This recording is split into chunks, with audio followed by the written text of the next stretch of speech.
Hello my dear students, मैं आपका Ravi sir और हमारा आपका एक प्यारा सा खूबसूरत channel Ravi institute chemistry and biology, जहां पर हम आज आपको 12th की केमिस्ट्री के एल्कोहल, फिनॉल और ईथर जो आपका कार्बनिक रसायन की बुक है, सेकेंड पेपर है, उस सेकेंड पेपर का ये दूसरा चैप्टर है एल्कोहल, फिनॉल, ईथर। और इसका आज हम आपको अगला पार्ट बताने जा रहे हैं।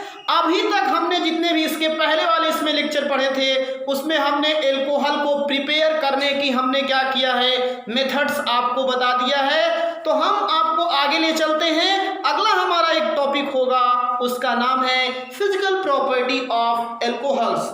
मतलब एल्कोहल को हमको क्या करना है, अब उसकी फिजिकल प्रॉपर्टी को क्या करना है, पढ़ना है। फिजिकल प्रॉपर्टी के अंतर्गत जो चीजें आती हैं, जिसमें स्टेज आती है, स्मेल आती है, सॉल्युबिलिटी आती है, विलेयता जिसको कहते हो, क्वथनांक क्या हुआ करता है और उसका गलनांक क्या हुआ करता है, यही सब चीजें उसमें मेन आपको स्टेज अवस्थाएं कैसी होती हैं, ये सब चीजें आपको देखने को मिलती हैं। तो एक तरीके से ये एक थ्योरेटिकली टर्म होता है, इसीलिए इसको हम आपको वैसे ही विधिवत समझाने का प्रयास करते हैं। तो आइए हम देखते हैं, देर नहीं करते हैं, देर ना हो जाए, कहीं देर ना हो जाए। सबसे पहली चीज अवस्था की हम बात करते हैं, स्टेज की।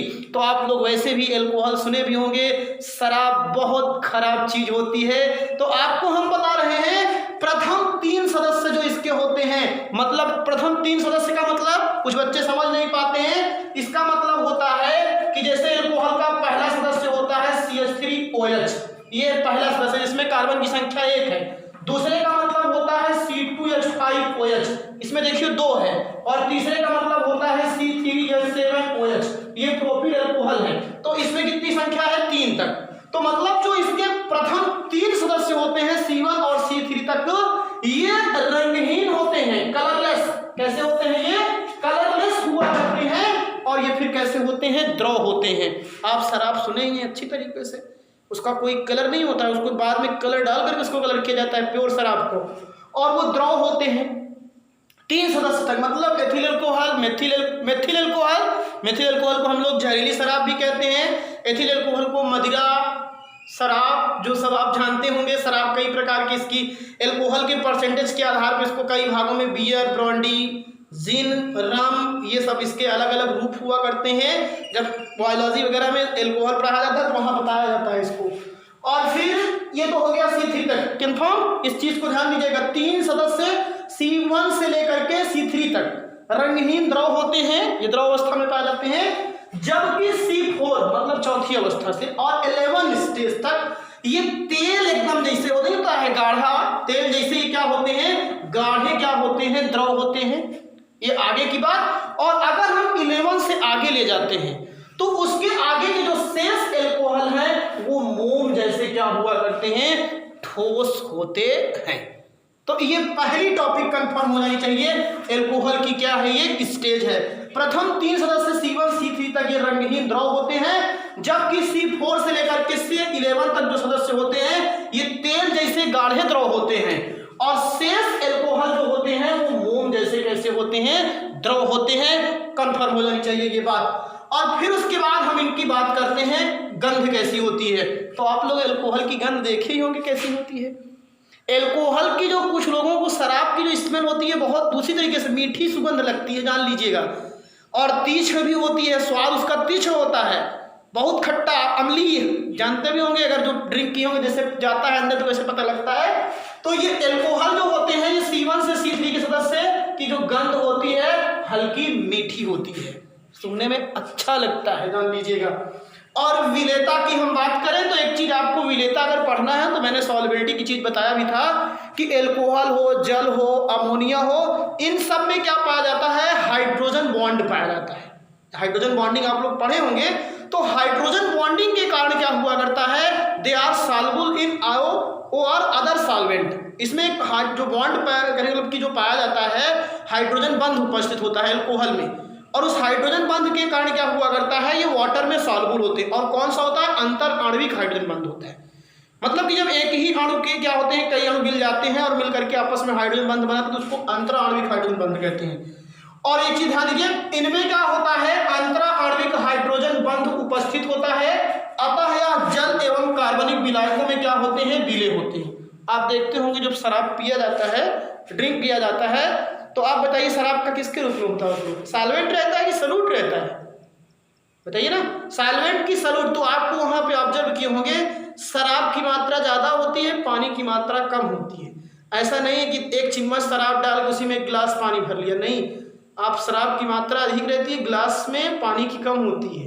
तो ये जान लीजिए वहां विलायक के रूप में शराब काम करता है आपका। तो ये हो गया। और एक जो सबसे इंपॉर्टेंट चीज क्यों सॉल्युबल है ये आप बता सकते हो, अंतर आणविक हाइड्रोजन बंध के कारण। और एक चीज जैसे मेथिल एल्कोहल है, फिर एथिल एल्कोहल है, फिर प्रोपिल एल्कोहल है, ब्यूटिल एल्कोहल है, जैसे जैसे अणुभार बढ़ता जाएगा, मतलब एल्किल समूह की ग्रुप की संख्या बढ़ती जाएगी, तो इनमें क्या होता है, विलेयता घटती जाती है। ये चीज ध्यान दीजिएगा, विलेयता जो होती है अणुभार बढ़ते नहीं से क्या होती है, घटती जाती है।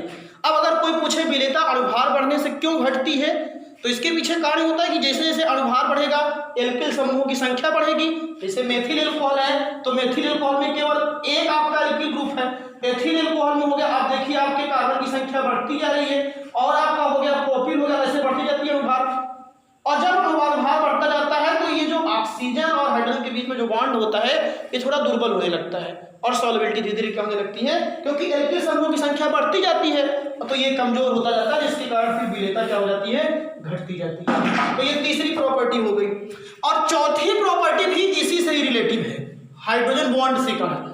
हाइड्रोजन बॉन्ड के कारण क्या होता है कि इनका भाई वो मजबूत बॉन्ड होता है और उसमें एक फोर्स कार्य करता है, उसको वंडरवाल फोर्स कहते हैं। तो उस वंडरवाल फोर्स के कारण देखो लिखा एल्कोहल का क्वथनांक एवं गलनांक। अब जैसे जैसे अणुभार बढ़ता जाएगा, एल्किल समूहों की संख्या बढ़ती जाएगी, तो उसको तोड़ने के लिए आपको ज्यादा एनर्जी लगनी चाहिए। तो अणुभार बढ़ने के साथ साथ क्या होता है, इनका क्वथनांक और ये सब क्या होता है, बढ़ता जाता है जैसे जैसे। किंतु एक सबसे बड़ी चीज यहाँ पे ध्यान देना होता है, किंतु जो पार्श्व श्रृंखला बढ़ती है तो क्वथनांक में कमी आ जाती है। जो पार्श्व श्रृंखला होती है, अगर अणुभार ऐसे सीधा बढ़ रहा है तो ठीक ठाक है, लेकिन अगर पार्श्व श्रृंखला मतलब साइड चेन, जैसे आइसो, फिर ब्यूटिल, टर्सरी, इन सब चीजों से क्या होता है, एल्कोहल के क्वथनांक में कमी आ जाती है। क्योंकि जब पार्श्व श्रृंखलाएं बढ़ जाती हैं तो पृष्ठीय क्षेत्रफल बढ़ जाता है। भाई एरिया जैसे सीधा होती तो कम सरफेस टच करती, अगर ज्यादा हो रही तो सरफेस ज्यादा टच करने लगती हैं, और जब पृष्ठीय क्षेत्रफल बढ़ जाता है तो वंडरवाल फोर्स कम हो जाता है। और वंडरवाल फोर्स के कम हो जाने से क्या होता है कि उनके क्या होते हैं, क्वथनांक का क्रम कम होता जाता है। और इस तरीके से क्या होता है, अगर आपके पास जैसे प्राथमिक, द्वितीयक और तृतीयक एल्कोहल दिए गए हैं तो उसमें यह पूछा जाए कि अगर बताइए कि प्राथमिक, द्वितीयक और तृतीयक में किस प्रकार के एल्कोहल का जो बॉइलिंग पॉइंट और मेल्टिंग पॉइंट होगा, जो ये आपका क्या होगा, ज्यादा होगा, तो उसमें याद रखिएगा कि जो प्राइमरी एल्कोहल होता है उसका सबसे ज्यादा होता है। ये ऑर्डर की मैं बात कर रहा हूं। फिर उसके बाद द्वितीयक का, और फिर सबसे कम किसका होता है, तृतीयक का। वही साइड चेन है, इसमें साइड चेन आपकी बढ़ गई है, इसमें साइड चेन कम थी, इसमें साइड चेन अधिक है, कम है सबसे, और इसमें उससे ज्यादा है, फिर इसमें ज्यादा है। तो इसके कारण सबसे ज्यादा किसका होता है, प्राथमिक का, और फिर द्वितीयक का, और फिर किसका हो गया आपका, तृतीयक का। तो इस तरीके से ये पूरा आपका क्या हुआ, ये फिजिकल जो फीचर है आपका, फिजिकल प्रॉपर्टीज है, वो आपकी एल्कोहल की क्या हुआ करती है, यहां से आपकी समाप्त होती है। इसको आप बस बढ़िया सा एक नोट्स में लिखिएगा। जैसे स्टेज मैंने बता दिया, और आप गंध बता दिया, विलेयता बता दिया, और ये क्वथनांक और क्या बता दिया, गलनांक, सारी चीजें आपके लिए हैं। इसको आप बढ़िया सा ध्यान से दीजिए। और अब हम आपको आगे ले चलते हैं इसकी केमिकल प्रॉपर्टी की तरफ, तो आप आगे ध्यान दीजिएगा। एल्कोहल की रासायनिक अभिक्रिया।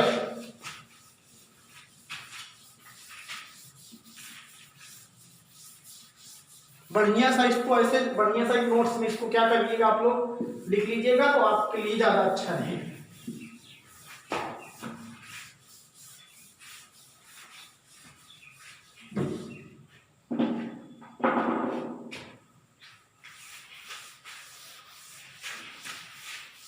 जब तक ये साफ नहीं, आप नहीं साफ, पूरी बात को यहां कैप्चर करें।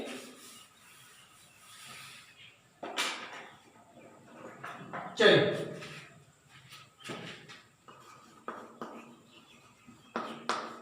एल्कोहल की रासायनिक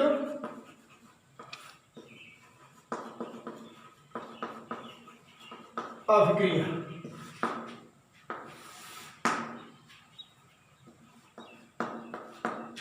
chemical property of alcohol. Alcohol की जो केमिकल प्रॉपर्टी होती है, अगर हम आपको बताएं तो आप जानते हो अच्छी तरीके से, जो एल्कोहल का फार्मूला होता है वो क्या होता है, आर जनरल, आर ओ, और ये सिंगल बॉन्ड क्या होता है, एच।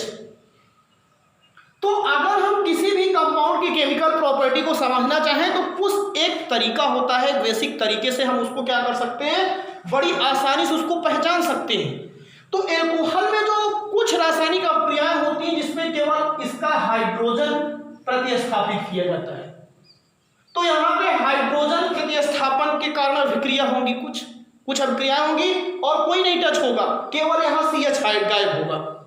और कुछ ऐसी अभिक्रियाएं होंगी जिसमें H के साथ साथ कौन सा होगा, OH समूह भी बाहर होगा। ये आप ध्यान दीजिए। तो एक तरीके से कह सकते हो कि आपकी क्या हो सकती है, OH समूह के प्रतिस्थापन के कारण अभिक्रिया। पहली है हाइड्रोजन समूह के प्रतिस्थापन के कारण अभिक्रिया, और जब किसी परमाणु में हाइड्रोजन बाहर होता है तो आप जानते हो उसका नेचर कैसा होता है, एसिडिक होता है। यही कारण है कि एल्कोहल में भले हाइड्रोक्सिल समूह होता है, लेकिन एल्कोहल जब हाइड्रोजन आयन त्यागने का इसमें गुण होता है, तो इसीलिए एल्कोहल हो चाहे वो फिनाल हो, फिनाल में भी ऐसे होता है, इन सब में कौन सा नेचर होता है, एसिडिक नेचर पाया जाता है।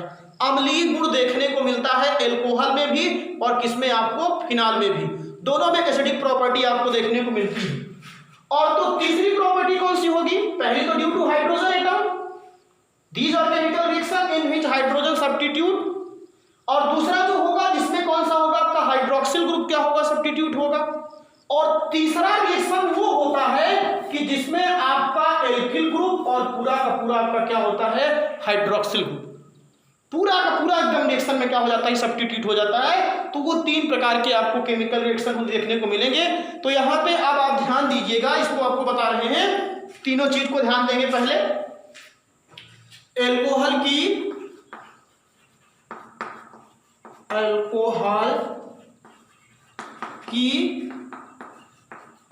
रासायनिक अभिक्रिया को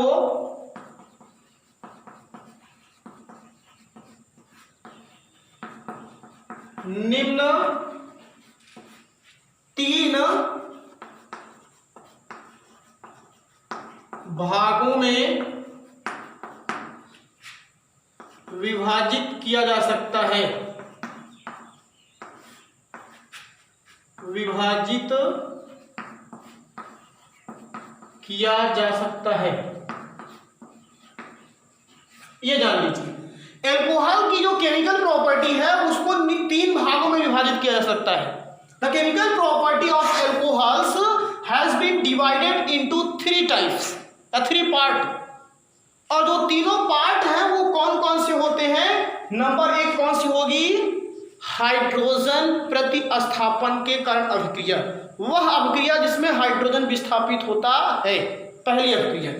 तो आप ध्यान दीजिएगा, यहाँ पे ऐसे लिख सकते हैं, या पहले आप निम्न 3 भागों में बांटा जा सकता है। ऐसे लिखने के बाद देखिए आप थोड़ा सा ऐसे लिखेंगे, आर जो चीज वहां समझाया हूं, यहाँ पे ओ, पहले ऐसे लिख देंगे ओ, और फिर यहाँ एच, ये आपका हो गया। तो आप ये पहला इसको ऐसे घेर करके यहाँ पे लिख सकते हो, हाइड्रोजन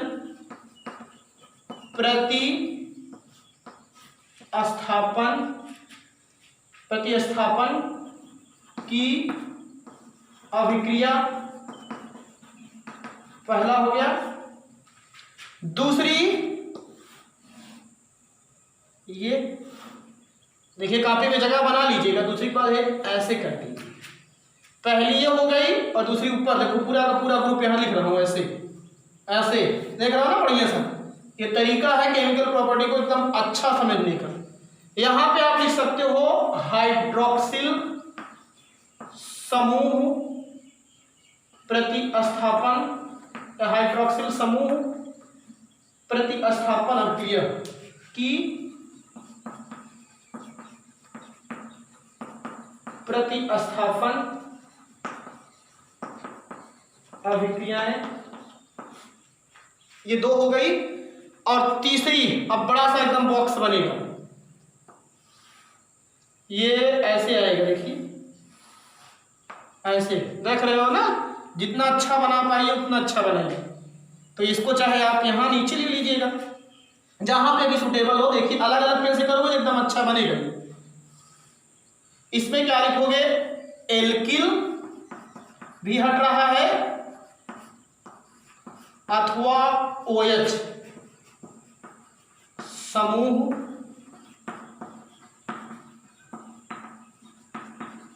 की प्रतिस्थापन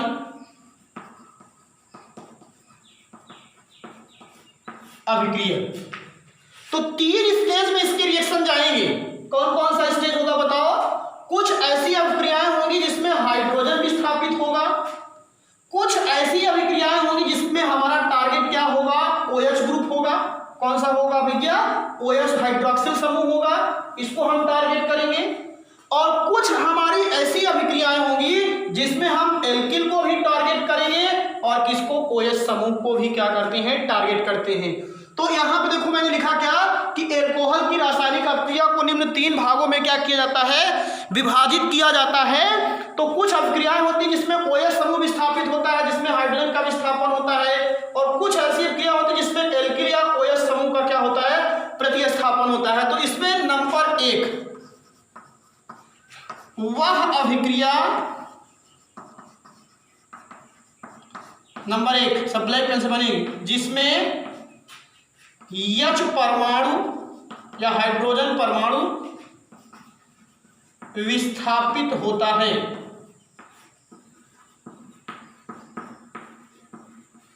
ये जान लीजिएगा। पहला जो इसकी केमिकल प्रॉपर्टी है वो कौन सी हो गई, वह अभिक्रिया जिसमें हाइड्रोजन परमाणु विस्थापित होता है। या एक नाम और, ये जो आपको ऑब्जर्व की गई चीजें हैं, एल्कोहल का अम्लीय गुण है।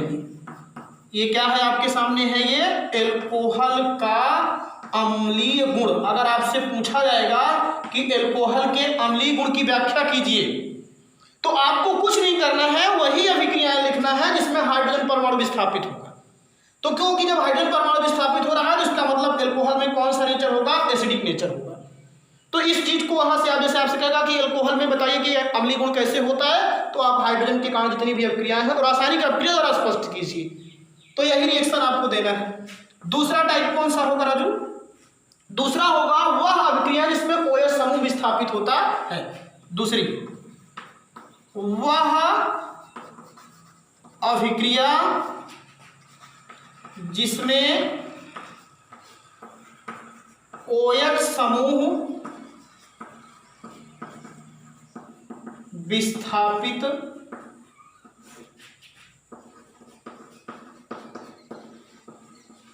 होता है।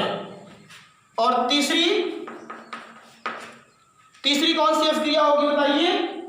तीसरी वह अभिक्रिया होगी कि जिसमें एल्किल और OH समूह दोनों विस्थापित होता है। वह अभिक्रिया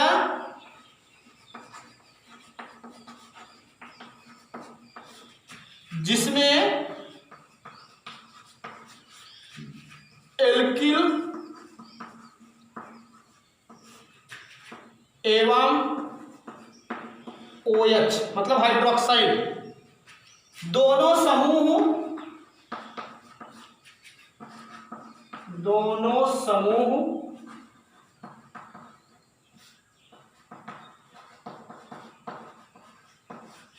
विस्थापित होता है। ये जान लीजिए।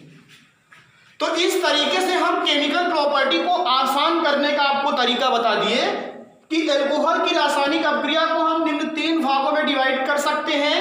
कुछ ऐसी अभिक्रियाएं होंगी जिसमें हाइड्रोजन केवल एल्कोहल का निकलेगा, ये आपके सामने थी पहली वाली। और कुछ ऐसी अभिक्रियाएं होंगी कि जिसमें आपका हाइड्रोक्साइड समूह बाहर होगा, और कुछ ऐसी भी अभिक्रियाएं होंगी कि जिसमें आपका ये पूरा का पूरा एल्किल ग्रुप और हाइड्रोक्साइड समूह दोनों विस्थापित हो जाएगा। तो ये 3 ग्रुप में है वह अभिक्रिया जिसमें हाइड्रोजन परमाणु विस्थापित होता है, या इसी को हम लोग कहते हैं एल्कोहल का अम्लीय गुण, एसिडिक नेचर ऑफ एल्कोहल। और दूसरी होगी वह अभिक्रिया जिसमें हाइड्रोक्साइड समूह विस्थापित होगा। इसमें आप देखेंगे जब हम रिएक्शन कराएंगे तो केवल टारगेट हमारा हाइड्रोक्साइड समूह होगा, वही उड़ेगा।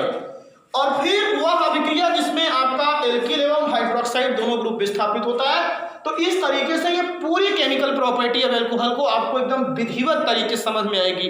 आपकी एनसीईआरटी की बुक में भी ऐसे दिया गया है, आप बुक को रखा करें सामने और उसको देखा करें तो आपको कुछ चीजें मिल जाएगी। लेकिन एक चीज है, बुक में एल्कोहल और फिनाल को एक साथ पढ़ाया है, उसने टीच किया है एल्कोहल को और फिनाल को। एक केमिकल प्रॉपर्टी एल्कोहल की दिया है तो एक फिनाल की दिया है। और अगर हम उस टाइप एडवांस आपको एकदम पढ़ा देना तो फिर जान लीजिए आपके लिए प्रॉब्लम होगी। कोई अच्छे भी, कितने भी बड़े बड़े प्रोफेसर होते हैं, टीचर्स होते हैं, वो एल्कोहल और फिनाल को एनसीईआरटी के अकॉर्डिंग ना करके वो अलग एल्कोहल को अलग बता देते हैं, फिर फिनाल को अलग बता देते हैं, ईथर को अलग। और वही तरीका हम भी अपना रहे हैं कि आपको पहले पूरा एल्कोहल पढ़ाएंगे, फिर फिनॉल पढ़ाएंगे और फिर क्या पढ़ाएंगे, ईथर। तो इस तरीके से ये आज का लेक्चर यहीं पे हम क्लोज करते हैं। अब आगे आने वाले जो टॉपिक्स होंगे उसमें हम सब इसकी केमिकल प्रॉपर्टी को पढ़ेंगे। तब तक आप इसको बढ़िया से इसकी नोट्स बनाइए और इसको देखते रहिए। थैंक यू, धन्यवाद।